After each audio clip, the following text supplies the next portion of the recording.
और जी आ गए welcome to next toppers commerce बेटा। मैं उस्ताद सर आपका इकोनॉमिक्स हैकर और हम यहां पर देश का भविष्य बनाते हैं। ढेर सारा स्वागत है आप लोगों का। बोर्ड एक्सप्रेस सीरीज में आधा सफर पूरा कर चुके हैं, बचा हुआ है आधा। कैसे सर? 2 बुक में से 1 बुक खत्म कर दिया अपन ने। सबसे पहले तो ढेर सारी तालियां। कौन सी भैया? इंडियन इकोनॉमिक डेवलपमेंट हमने पूरा खत्म कर दिया है। उसके पीछे इंपॉर्टेंट क्वेश्चन भी दे दिए। तुम्हारे 40 के 40 नंबर पूरे हो जाएंगे अगर तुमने कर लिए तो, और नहीं किया तो तुम्हारी पिटाई भी हो जाएगी सीधा। हाँ या ना? चलो अब बचा बाकी का पार्ट जो कि है दूसरी बुक मैक्रो इकोनॉमिक्स। वो आज से चालू करेंगे और उसका पहला टॉपिक होगा मनी एंड बैंकिंग का मनी। अब मनी एंड बैंकिंग जो है ना वो सेम टॉपिक है, लेकिन मैंने इसके 2 टुकड़े कर दिए, मनी अलग बैंकिंग अलग। क्यों? अगर साथ में करता वीडियो लंबा होता तुम देखते नहीं, तो मैंने अलग अलग कर दिया। और इसके क्वेश्चन अलग, उसके क्वेश्चन अलग, जिससे कंसेप्चुअल क्लैरिटी बढ़ जाएगी। समझ आया? तो चालू करते हैं। मनी एंड बैंकिंग में मनी का कंसेप्ट क्या है, क्यों है और कब से है, उसके बारे में बात करते हैं। अब बेटा जब पैसे से बात चालू होती है ना तो पैसे पे घूम के आती है। क्या जब दुनिया बनी थी तो पैसा ही था क्या? सबसे पहले क्या खरीदना बेचना हम सीधा पैसे से करते थे क्या? नहीं, ब्रिटिशर्स ने पैसों का इंट्रोडक्शन किया हमारे दुनिया के देश के अंदर। ठीक है बेटा? अब ध्यान से सुनना, इससे पहले क्या हुआ करता था? इससे पहले एक सिस्टम था जो कि है बार्टर सिस्टम। ये क्या था? ध्यान से सुनना, सामान के बदले सामान लेना। जूते के बदले आलू ले लिए, ठीक है? सामान के बदले सामान, पैसे तो था ही नहीं, तो सामान के बदले सामान दिया जाता था। देखो, it is a system of exchange where सामान goods are exchange for another goods. ठीक है? सामान के बदले सामान एक्सचेंज किया जाता था, इसीलिए इसको C2C इकोनॉमी भी कहा जाता है। C2C का मतलब होता है कमोडिटी टू कमोडिटी, कि एक कमोडिटी को एक्सचेंज करते हो दूसरी कमोडिटी के लिए। लेकिन आज क्यों नहीं देखा जाता ये? इसकी जगह पे पैसा क्यों आ गया? क्योंकि इसमें कुछ प्रॉब्लम्स थी, इसमें कुछ कमियां थी। कमियां क्या थी? रियल लाइफ समझाता हूं। अरे आओ ना गौरव भाई। हाँ यार मुझे बताओ तुम्हारा फेवरेट फोन कौन सा है? कौन सा फोन चाहिए तुम्हें? आईफोन। आईफोन चाहिए? ये ले आईफोन, है ना? ऐश करो भाई। बिल्कुल ठीक है। मैकबुक देना जरा। मेरे पास तो एंड्रॉइड है। एंड्रॉइड है? एंड्रॉइड है ये वाला है? हाँ? अच्छा हाँ। मैकबुक नहीं है तेरे पास, एंड्रॉइड के बदले आईफोन के बदले एंड्रॉइड ले रहा है। नॉटी। आईओएस पसंद है। अच्छा आईओएस पसंद है। हाँ। मैकबुक तो दे नहीं पा रहे तुम, लेकिन तो हो तो मेरे पास। अच्छा नहीं है। चलो अब प्रॉब्लम पता है क्या है? यही प्रॉब्लम है कि जो मुझे सामान चाहिए था वो इनके पास है नहीं, लेकिन इनको जो सामान चाहिए था वो मेरे पास है। अब मुझे तो ऐसा व्यक्ति चाहिए ना जो कि मैकबुक देना चाहे और बदले में आईफोन लेना चाहे। अब मैं पूरी दुनिया में कहां ढूंढूं ऐसे आदमी को? मेरे लिए सबसे बड़ी प्रॉब्लम ये वही है। इसको कहते हैं lack of double coincidence of want, कि जो सामान मुझे चाहिए और जो सामान सामने वाले को चाहिए वो हम दोनों के पास होना चाहिए, जिससे हम उसको एक्सचेंज कर पाएं। पर दुनिया में वो आदमी ढूंढना बड़ा मुश्किल है। पैसा होता तो किसी को भी बेच दो, क्या फर्क पड़ता है? हाँ या ना? अब आता है दूसरा पॉइंट। दूसरा पॉइंट क्या है? Lack of common measure of value. अब ध्यान से सुनना गौरव भाई, फिर से आओ। ये देखो, ये पानी की बोतल है, ऐसी शानदार बोतल है ना भाई। 1 लीटर का पानी आता है इसमें, और 24 घंटे में बर्फ भी रख दो ना तो भी नहीं पिघले। अच्छा? ऐसी हाँ बढ़िया। अरे है ना? काम की चीज़ है तो। काम तो है, लेकिन इसके बदले 1 किलो सोना दे देना मेरे को। वेरी चालाक ब्रो। वेरी चालाक ब्रो है। नॉटी समझ गया। क्यों नहीं देगा 1 किलो सोना? बता। इसकी कीमत कहाँ? 200 रुपए। हाँ। 1 किलो सोने की कीमत ये देखो लाखों आ रुपए। गया ना, भाइयों के बीच में पैसा आ गया ना। चल भाई जा तू यहां से। देखो तो पॉइंट क्या है यहाँ पे? Common measure of value. अब इसने मेजर कैसे किया? ये बोल रहा है 200 रुपए की बोतल के बदले मैं तुम्हें क्या 55 लाख का सोना दे दूं, 70 लाख का सोना दे दूं? ऑब्वियस सी बात है, आज पैसा है तो हम मेजर कर पा रहे। जब पुराने जमाने में पैसा नहीं होता था, यही तो पॉइंट था कि आप चीजों को मेजर नहीं कर पा रहे हो। 1 किलो आलू के बदले में 1 किलो चावल कैसे दोगे? आपको एक मेजर करना पड़ेगा, क्योंकि चावल तो भैया कभी भी उग जाएगा। रेयर मेटल है सोना भाई, उसको आप 1 किलो के बदले नहीं दे सकते। सेम वेट की वजह से सेम वैल्यू नहीं होती है। ठीक है बेटा? यही एक प्रॉब्लम थी जिसकी वजह से इसको हटाया गया। फिर आया हमारे पास lack of store of value. भाई कई सारे ऐसे सामान है, सामान के बदले सामान ले रहे हो ना, कई सारे ऐसे हमारे सामान है जो कि हम स्टोर नहीं कर सकते, जैसे कि केले, जैसे कि दूध। ऐसे कई सारे सामान है जो कि आप फ्यूचर यूज के लिए यूज नहीं कर सकते, उसको आप सिर्फ और सिर्फ अभी ही बेच सकते हो। अब बताओ, मान लो मेरे को लग रहा है कि मेरे घर में तो सारा सामान है ना, और मेरी दूध की डेयरी है। मैंने सोचा यार आज दूध जो निकाला इसका क्या करूं, मुझे तो किसी चीज की जरूरत ही नहीं है। 5 दिन बाद मुझे गेहूं की जरूरत पड़ेगी, तो एक काम करता हूं, जो आज दूध निकाला ना वो मैं स्टोर कर देता हूं। 5 दिन बाद गेहूं खरीद लूंगा इस दूध से, है ना? मैंने तिजोरी में रख दिया। जैसे ही मैंने उस बंदे को बुलाया 5 दिन बाद, आना भैया गेहूं लेके आना, ये मैं तेरे को दूध दे रहा हूं। जैसे ही मैंने दूध निकाला इतनी बदबू आने लगी और इतना पूरा दूध ही फट गया और सड़ गया। क्यों? क्योंकि आप सामान को, हर सामान को स्टोर नहीं कर सकते, कुछ सामानों को स्टोर कर सकते हो। केले को 1 साल के लिए स्टोर कर लिया, खूब सारे केले उगाए, पूरे बेचने नहीं है, बाद में बेचने का मन है, तो आप उसको स्टोर नहीं कर सकते सालों साल, हाँ या ना। इसीलिए आपको यह सिस्टम अबॉलिश करना पड़ा। लास्ट पॉइंट जरा ध्यान से सुनना, lack of standard for deferred payment. इसका मतलब है फ्यूचर पेमेंट्स करना बड़ा मुश्किल होता है। कैसे? अब जैसे मुझे खेती करने के लिए कुछ पेस्टिसाइड्स और फर्टिलाइजर की जरूरत थी, मैं एक जमींदार के पास गया, मैंने बोला भैया एक काम करो, मुझे पेस्टिसाइड्स और फर्टिलाइजर दे दो। तो उसने दे तो दिया, बोला बदले में क्या दोगे? मैंने बोला यार मेरी फसल है ना, जब उग जाएगी 3 महीने बाद, तो आधी फसल आप रख लेना। क्या बोला उसने? मैंने क्या बोला उसको? आधी फसल आप रख लेना, बस मुझे केमिकल्स दे दो, फर्टिलाइजर दे दो, जिससे कि मैं फसल उगा सकूं। उसने बोला ठीक है। अब किसी कारणवश मेरी फसल बारिश, तूफान या कीड़े लगने की वजह से या सूखे पड़ने की वजह से, कोई भी रीजन हो सकता है, मेरी फसल नहीं उग पाई।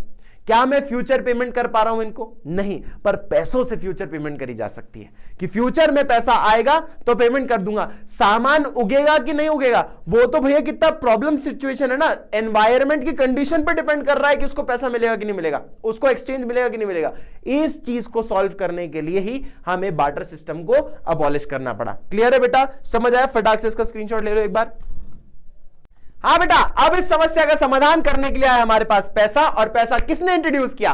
ब्रिटिशर्स ने किया। क्या होता है सर मनी? ध्यान से सुनना, एक कमोडिटी जिसको जनरली हर इंसान एक्सेप्ट करता है। रोड पे पड़ा हुआ नोट कोई भी आपको एक्सेप्ट करने से मना नहीं करेगा, कोई ना कोई तो उठा ही लेगा। क्यों? क्योंकि इससे आप मीडियम ऑफ एक्सचेंज कर सकते हो, सामान को खरीद सकते हो और बेच सकते हो। ऑल्सो उस सामान की वैल्यू भी मेजर कर सकते हो, जैसे कि घर कितने का है, 1 करोड़ का, गाड़ी कितने की, 20 लाख की, वो भी कर सकते हो। इसे कहते हैं मनी। अब लीगल डेफिनेशन क्या है मनी की?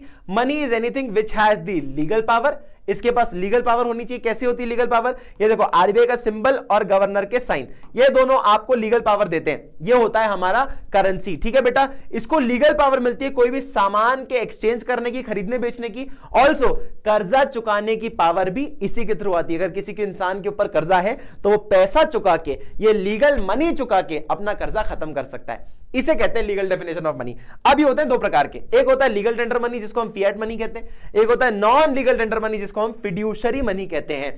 लीगल टेंडर मनी क्या है? ध्यान से सुनना, किसी लीगल अथॉरिटी द्वारा आपके देश के अंदर, लीगल अथॉरिटी कौन हो सकती है? सेंट्रल बैंक हो सकता है या गवर्नमेंट डिपार्टमेंट्स हो सकते हैं।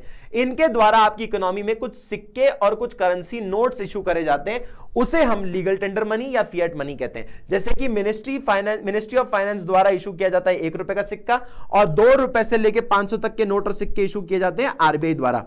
ठीक है, ये दोनों, एक गवर्नमेंट डिपार्टमेंट और सेंट्रल बैंक जो इशू करते हैं, उससे कहते हैं लीगल टेंडर मनी। अब इसके अंदर भी 2 चीजें आती हैं। क्या होता है? एक अनलिमिटेड लीगल टेंडर है, एक लिमिटेड लीगल टेंडर है। अनलिमिटेड का मतलब है कि आपको अगर कोई पेमेंट करनी है तो कितनी वैल्यू की पेमेंट कर सकते हो कैश के थ्रू? सर 1 लाख की, 10 लाख की, 1 करोड़, 200 करोड़, 300 करोड़, 1000 करोड़, कितनी की भी चाहो कैश में कर सकते हो, कोई दिक्कत नहीं है, हाँ या ना। इसे कहते हैं अनलिमिटेड लीगल टेंडर मनी। ठीक है, कोई लिमिट नहीं है, कैश में जितनी पेमेंट करनी करो। लिमिटेड में आ जाती है एक लिमिट। कैसे? ध्यान से देखना, 1 रुपए से कम की वैल्यू के जितने भी सिक्के और नोट है, जैसे कि 50 पैसे, 25 पैसे, ऐसे जितने भी होते हैं, आप अगर उसके थ्रू किसी की पेमेंट करते हो तो वो वैल्यू 1000 रुपए से बड़ी नहीं होनी चाहिए। मतलब 50 पैसे के सिक्के, 25 पैसे के सिक्के, 75 पैसे के सिक्के, 10 पैसे के सिक्के, इनका इस्तेमाल करके आप 1000 रुपए से बड़ी की पेमेंट नहीं कर सकते। कॉइनेज एक्ट के तहत आपको इसके अंदर की ही वैल्यू करनी है। अगर 1000 रुपए से ज्यादा की पेमेंट कर रहे हो, सामने वाला मना भी कर सकता है आपको पेमेंट रिसीव करने से। ठीक है बेटा, ये कॉइनेज एक्ट के तहत लिमिटेड लीगल टेंडर मनी माना गया। अब नॉन लीगल टेंडर मनी क्या है? देखो, ये किसी भी लीगल अथॉरिटी, या देखो, the form of money which is backed by trust. किसके द्वारा ट्रस्ट किया जा रहा है? किसके द्वारा बैक्ड है? ट्रस्ट के द्वारा। 2 पार्टी के बीच में ट्रस्ट है। यहां पे कौन सी 2 पार्टी? जो पैसा पेमेंट कर रही है और जो पैसा पेमेंट ले रही है, हाँ या ना। अब ऐसे कौन से मीडियम्स होते हैं जिनके थ्रू आप सामान का खरीदना बेचना करते हो? इसको कहते हैं जैसे कि चेक्स। चेक इशू किया जाता है। कैसे चेक इशू किया जाता है? आप नाम लिखो, अमाउंट लिखो, साइन मार दो, इसके थ्रू। अब ये क्या कर सकता है आदमी? इस चेक को अपने बैंक अकाउंट के पास जाके अपना एनकैशमेंट करवा सकता है। इसे कहते हैं फिड्यूशरी मनी या नॉन लीगल टेंडर मनी। ठीक है बेटा, अब इसका एक और पॉइंट देखो, functional definition of money. Functional definition क्या है? वही वाली बात है कि एक्सेप्ट किया जाए हर व्यक्ति द्वारा, एक्सचेंज कर सको, आप कोई खरीदना बेचना कर सको, इसको also at the same time measure कर सको और स्टोर कर सको। वही सारी चीजें इसके फंक्शनल्स हैं। अब ध्यान से देखना, इसके एक्चुअल फंक्शन क्या है, मनी का इंपॉर्टेंस क्या है? ध्यान से देखो, आज मनी का रोल बहुत ज्यादा है।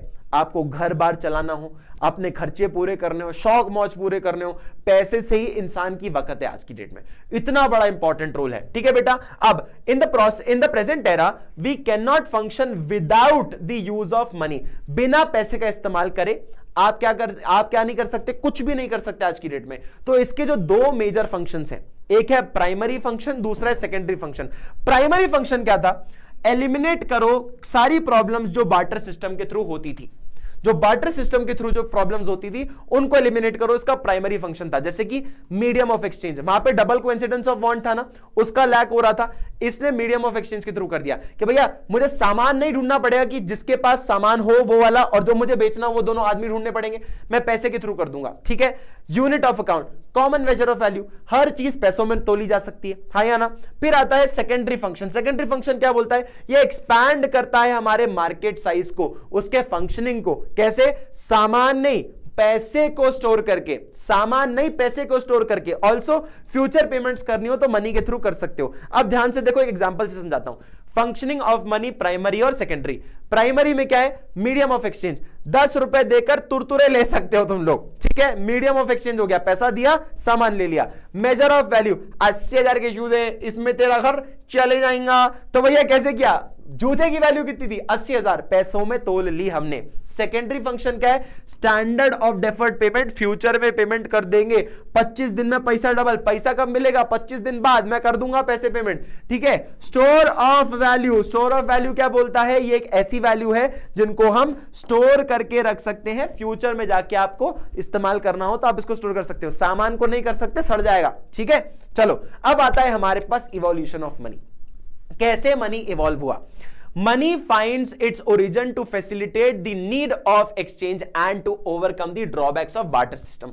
हम जो बार्टर सिस्टम को इस्तेमाल करते थे उसमें कई सारी प्रॉब्लम्स थी, कई सारे ड्रॉबैक थे, उससे इवॉल्व करते करते हमने नए फॉर्म्स ऑफ मनी का इस्तेमाल करना चालू किया। आज की डेट में हम कई तरह के इस्तेमाल करते हैं मनी का, ठीक है। सबसे पहले देखोगे तो कमोडिटी मनी। कमोडिटी मनी क्या है? जैसे कि हमारे पास पर्ल्स होते हैं, जैसे मोती होता है, मोती, सी शेल्स होते हैं, सॉल्ट होता है, ऐसे कई सारी चीजों का इस्तेमाल किया जाता था प्राचीन काल में आपको सामान खरीदने और बेचने के लिए। मोतियों को सेल किया जाता था, सेल नहीं, मोतियों को यूज किया जाता था कोई सामान खरीदने बेचने के लिए, ठीक है बेटा।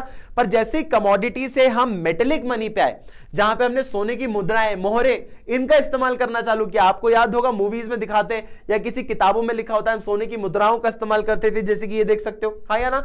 Money made from metallic money like gold, silver, copper was called metallic money. जब आप किसी मेटल का इस्तेमाल करके किसी को प्रेजेंट कर रहे थे उसे आप मेटेलिक मनी कहते थे। फुल बॉडीड मनी, अब इसको क्लासिफाई कैसे किया था? देखो, फुल बॉडीड मनी इसका मतलब है whose value of commodity equals the value of money.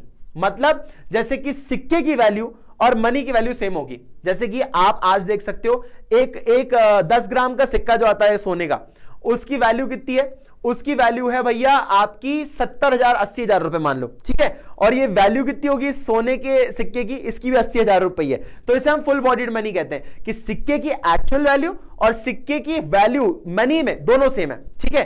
अब तुम्हें इसको और बेटर समझना हो तो token coins whose value, token coins को समझना, token coins whose value as money exceeds its value as commodity. मतलब कि जो सामान की, जैसे कि मान लो 100 रुपए का ये नोट है, इसको इस एग्जांपल से समझाता हूं। ये 100 रुपए का नोट है बेटा, ये कागज का नोट है। किसका नोट है? कागज का। ऐसा ही 500 का नोट भी होता है, 2000 का भी होता है, हाँ या ना। अब ये कागज जो है ना कॉटन का बना हुआ है, ये मान लो 2 रुपए का भी कागज नहीं है या 4-5 रुपए का भी कागज नहीं है, ठीक है। लेकिन इस पे लिखा कितना है? इस पे लिखा है 100। क्यों? क्योंकि आरबीआई की सील साइन है। अगर आरबीआई ने बोला कि मैंने सील साइन हटा देता हूं इस पे, तो ये तो 2 रुपए का कागज हो गया, 5 रुपए का कागज हो गया। मतलब इस पे जो लिखी वैल्यू है वो ज्यादा है और कागज की वैल्यू तो मात्र 2 रुपए। इसे कहते हैं टोकन मनी। टोकन मनी मतलब whose value as money exceeds its value as the commodity. ये कमोडिटी की वैल्यू नहीं है, लेकिन इसकी जो वैल्यू शो हो रही है मनी में वो ज्यादा है, ठीक है बेटा। पर सोने के सिक्कों के साथ ऐसा नहीं हुआ करता था। सोने के सिक्कों के साथ होता था कि जो वैल्यू लिखी गई है उसके ऊपर और जो मनी में इसकी वैल्यू वो बराबर है, ठीक है बेटा। अब आता है अपने पास नेक्स्ट पॉइंट, पेपर मनी।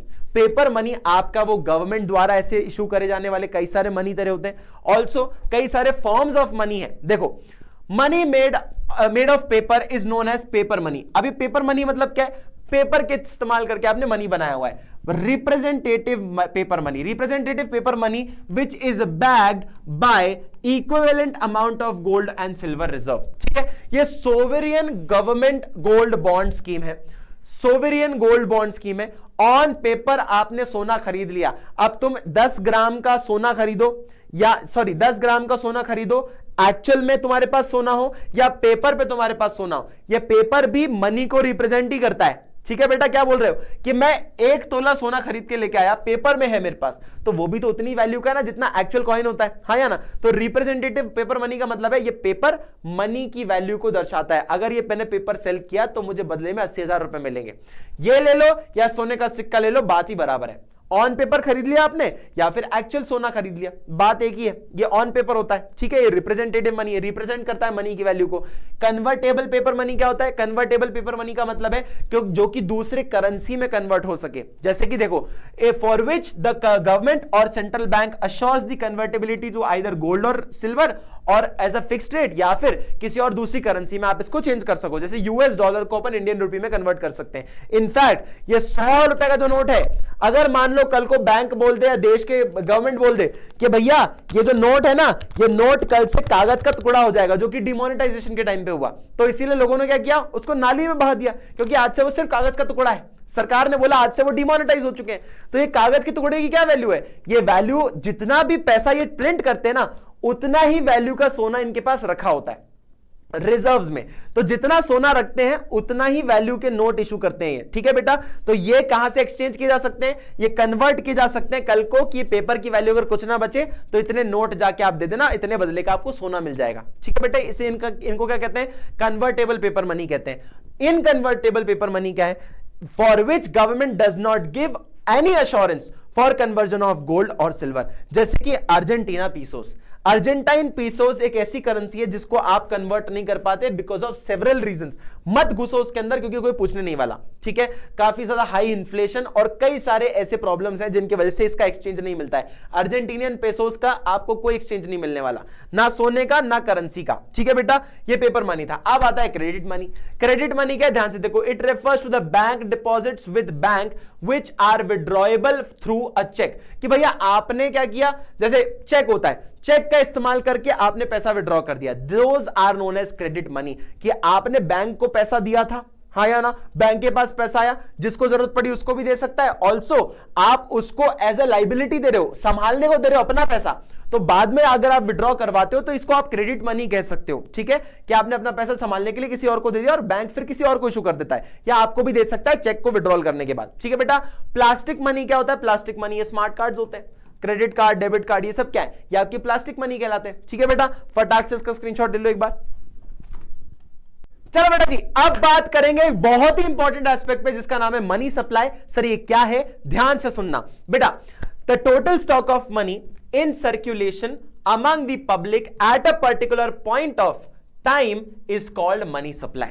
कि एक पर्टिकुलर पॉइंट ऑफ टाइम में पब्लिक के पास कितना पैसा है इकोनॉमी के अंदर और कितना पैसा वो सर्कुलेट कर रहे हैं, उसे हम मनी सप्लाई कहते हैं। ठीक है बेटा, जो भी पैसा सप्लायर के पास है मनी का, मनी के सप्लायर के पास जितना भी पैसा होगा उसको हम मनी सप्लाई में इंक्लूड नहीं करते। For example, stock of money held by supplier of money is not a part of money supply. मतलब आरबीआई द्वारा जितना भी पैसा उनके पास रखा होगा उसे हम मनी सप्लाई नहीं कहते। ठीक है, पब्लिक के पास जितना भी पैसा है उसे हम मनी सप्लाई कहते हैं। अब इसके ना कुछ कंपोनेंट्स हैं, कंपोनेंट्स पे ध्यान दो। करेंसी विद पब्लिक, पब्लिक के पास जो करेंसी होगी, जितना भी पैसा उनके पास होगा, उसको ये कंपोनेंट मानते हैं मनी सप्लाई का। क्या लोगों के पास कितना पैसा है वही तो सप्लाइड मनी है हमारी इकोनॉमी में, हाँ या ना। आप बोल रहे हो कि भैया मेरी इकोनॉमी में कितना पैसा सप्लाई किया हुआ है, अच्छा लोगों के पास जितना पैसा है वो हमारा मनी सप्लाई हुआ, हाँ या ना। अब ध्यान से देखो, कौन सा पैसा हो सकता है? वो कॉइन्स हो सकते हैं 10, 5, 2, 1 रुपए के, या नोट हो सकते हैं 2000, 500, 200, 100 रुपए के। इन्हें हम कहते हैं, जो पब्लिक के पास ये नोट और सिक्के रखे होंगे उसे हम मनी सप्लाई कहते हैं। अब ध्यान से देखो कुछ points. Currency money is also termed as fiat money, जो कि मैंने आपको बताया। ये फिएट फियाट मनी ही ऑर्डर्ड मनी होता है कि सरकार इसको ऑर्डर देती है कि मनी की तरह एक्ट करे। ठीक है बेटा, ये कागज का टुकड़ा कब मनी की तरह एक्ट करेगा? तो सरकार इस पे ठप्पा लगाएगी, आरबीआई ठप्पा लगाएगी, गवर्नर के साइन होंगे। ठीक है, under law it must be accepted for all debts, कि सारे काम के लिए, एक्सचेंज करने के लिए, मेजर आपके मीडियम ऑफ एक्सचेंज के लिए या फिर आपके कोई कर्जे चुकाने के लिए आपका इस्तेमाल होना चाहिए ये फियाट मनी का, मतलब आपके नोटों का जो कि आरबीआई इशू कर रही है, सिक्कों का भी। ठीक है, it is also termed as legal tender money, अभी पढ़ के आ रहे हैं अपन, है ना। चलो अभी देखो, now second point, demand deposits with bank. Demand deposits with bank क्या बोल रहे हैं? बैंक के पास जितना पब्लिक का पैसा रखा हुआ है उसे हम डिमांड डिपॉजिट्स विद बैंक कहते हैं। ठीक है, बैंक में कौन करता है पैसा जमा? हम, पब्लिक करती है, हाँ या ना? अब देखो, it refers to the demand deposits और bank money of the public with the commercial banks, कि कमर्शियल बैंक के पास जाके पब्लिक ने जितना पैसा रखा हुआ है उसे हम क्या कहते हैं? डिमांड डिपॉजिट्स विद बैंक कहते हैं। Demand deposits are the deposits which can be encashed by issuing a cheque at any time by the account holder. Sir इसको क्यों करते हैं हम, क्यों मनी सप्लाई में एक्सेप्ट करते हैं? क्योंकि किसी भी पॉइंट ऑफ टाइम पे ये बैंक के पास जो हमारा पैसा रखा हुआ है, मैं चेक इशू करके, एटीएम से निकाल के कभी भी मैं इसको निकाल सकता हूं पैसा। ये रेडिली एक्सेप्टेड मनी है। जैसे कि देखो, मेरे पास कैश रखा हुआ है 500 रुपए और मेरे पास एटीएम कार्ड है, ये बराबर है भाई, बस इतना सा कष्ट उठाना है कि एटीएम के पास जाके कैश निकाल लो, बराबर ये दोनों बात। आप बोल रहे हो कि भैया मेरे पास कैश रखा है तो मेरे पास पैसा है, एटीएम कार्ड में पैसा रखा है तो आपके पास पैसा नहीं है क्या? अबे पैसा है, उसको भी मानते हो ना पैसा है, ये सेम वही बात बोल रहा है। A demand deposits is treated as equal to currency. Demand deposit को करेंसी के बराबर माना जाता है, क्यों? क्योंकि ये रेडिली एक्सेप्टेड है। आप कहीं भी इस बैंक अकाउंट के पैसे को कहीं भी खर्चा कर सकते हो, कहीं भी निकाल सकते हो, इसीलिए इसको भी आप क्या मानते हो? करेंसी के बराबर मानते हो। ठीक है, एक्चुअल कैश होना या एटीएम कार्ड होना और उसमें बैलेंस होना बराबर ही होता है। ठीक है, only net demand deposits are included. Net demand deposits ही इंक्लूड होते हैं, इंटर बैंक डिपॉजिट्स यहां इंक्लूड नहीं होते। इंटर बैंक डिपॉजिट्स क्या होते हैं? एक बैंक का पैसा दूसरे बैंक में रखा हुआ है, वो पब्लिक का पैसा नहीं है। क्या नहीं है? Such deposits do not form part as the money supply as they do not belong to the public. ये पब्लिक का पैसा नहीं है, इसलिए इसको इंक्लूड नहीं करते। ठीक है बेटा, अब ध्यान से देखो, लास्ट कंपोनेंट है हमारे पास टर्म डिपॉजिट। टर्म डिपॉजिट क्या होता है बेटा? ये एक फिक्स्ड डिपॉजिट होता है, एफडी सुनते हो, वो होता है। अब ये क्या है? चेकेबल नहीं है, इनकैशेबल नहीं है, आप इसको निकाल नहीं सकते। दो ट्रांजैक्शन होते हैं, एक होता है आप कुछ आप क्या बोलते हैं, डिपॉजिट करते हो, कुछ समय बाद जैसे 15 साल बाद, 20 साल बाद इसको आपको इनकैश करना होगा। दो ही ट्रांजैक्शन होते हैं, एक होता है डिपॉजिट, एक होता है विड्रॉल। बस दो ही टाइम पे आप ट्रांजैक्शन करते हो, इसको आप मनी सप्लाई में इसलिए इंक्लूड नहीं करते। देखो, while calculating M1 measurement, जब आप M1 measurement करते हो of money supply, only demand deposits are considered as the part of money supply, not the term deposit. ये term deposit accept नहीं करता, क्योंकि demand deposits क्या होते हैं पता है? Savings account and current account deposit. देखो, दो तरह के बैंक अकाउंट्स होते हैं, एक होता है सेविंग्स अकाउंट जहां पे आपके बहुत सारे लोगों के घर में मम्मी पापा के सेविंग्स अकाउंट होगा, और जो बिजनेसमैन यूज करता है ना, वो करंट अकाउंट यूज करता है। ठीक है, ये दोनों के अंदर जो पैसा रखा होगा ना, वही डिमांड डिपॉजिट्स होता है, क्योंकि किसी भी डिमांड पे ये पैसा निकल सकता है ना। मैं बोलूंगा मुझे आज 50,000 रुपए की जरूरत है, मैं सेविंग्स अकाउंट से भी निकाल सकता हूं, मैं करंट अकाउंट से भी निकाल सकता हूं, लेकिन क्या मैं एफडी तोड़वा सकता हूं? एफडी तोड़वाऊंगा तो मुझे फायदा नहीं मिलेगा, इसलिए एफडी से आप पैसा नहीं निकाल सकते। अगर एक बार निकाला तो आपका पूरा ही पैसा निकलेगा। ठीक है बेटा, समझ आया? इसलिए इसको ट्रांजैक्शन मनी भी कहते हैं, क्योंकि ये किसी भी ट्रांजैक्शन के लिए इस्तेमाल किया जा सकता है तुरंत। ठीक है बेटा, अब हमारे पास कुछ मेजर्स हैं। ये मेजर क्या है? ध्यान से देखो, M1, M2, M3, M4। अब इसकी मैं बेसिक गणित बता देता हूं। ऊपर जो सबसे ऊपर है M1, ये सबसे liquid form of money supply है। सबसे नीचे वाला जो है ना, वो सबसे कम लिक्विड है। ठीक है बेटा, तो इन दोनों को आप नैरो मनी भी कहते हो।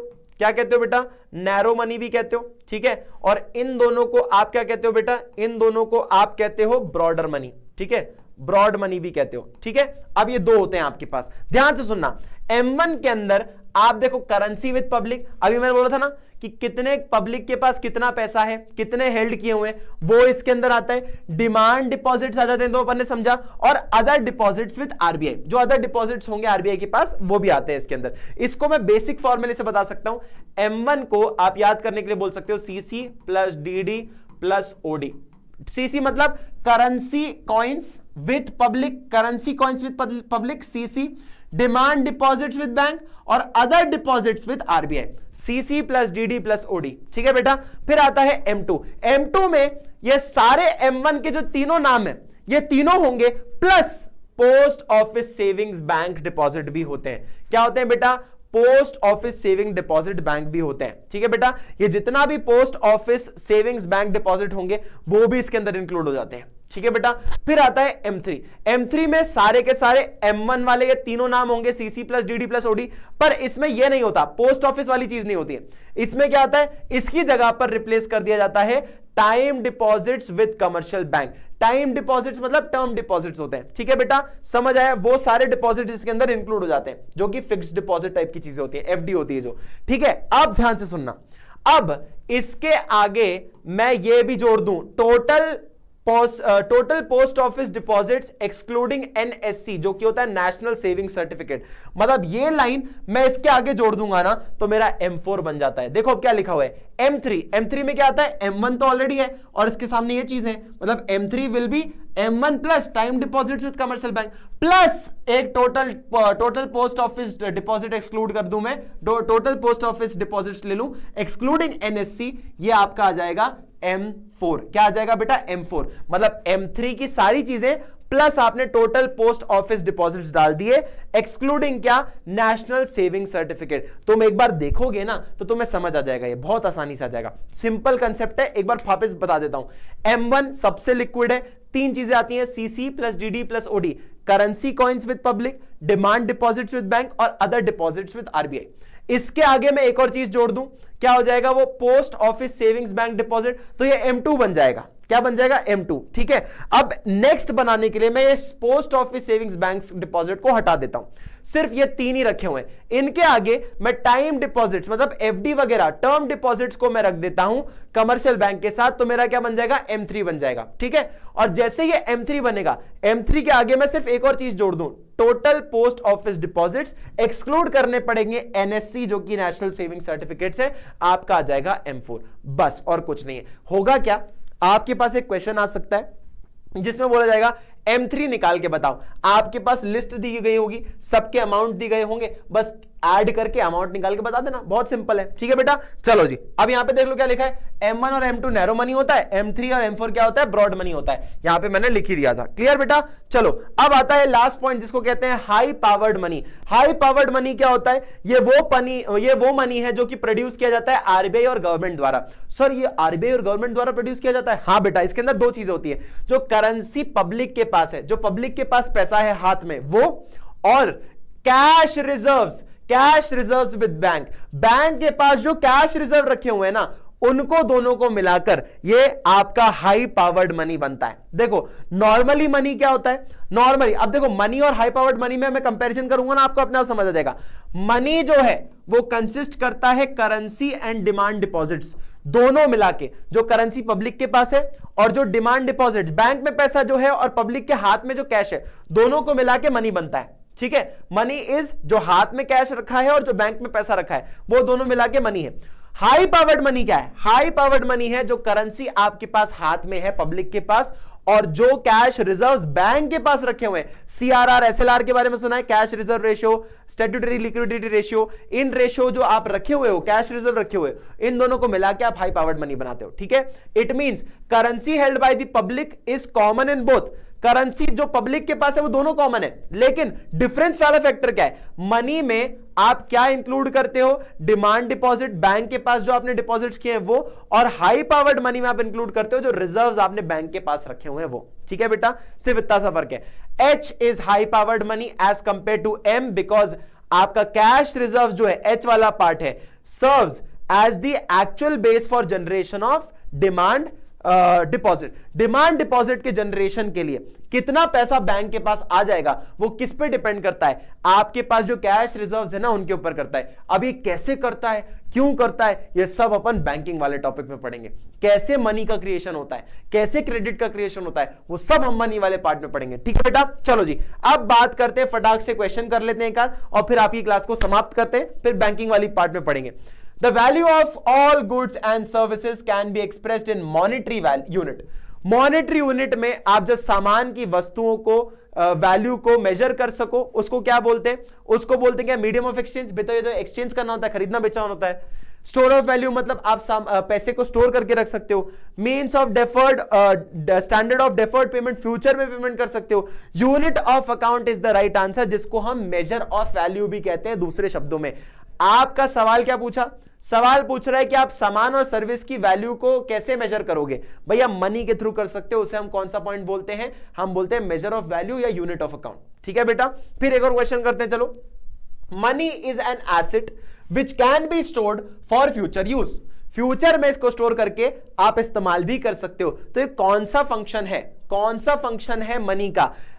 अ मेजर ऑफ वैल्यू है? नहीं, ये तो नहीं है। स्टैंडर्ड ऑफ डेफर्ड पेमेंट है, फ्यूचर में पेमेंट करनी है, ये भी नहीं है। मीडियम ऑफ एक्सचेंज है, खरीदने बेचने के लिए इस्तेमाल कर रहे हो, नहीं। स्टोर ऑफ वैल्यू, भैया पैसे को स्टोर कर सकते हो, ये वो वाला पॉइंट है। ठीक है बेटा, चलो जी, आई होप आपको मनी वाला टॉपिक समझ आया हो।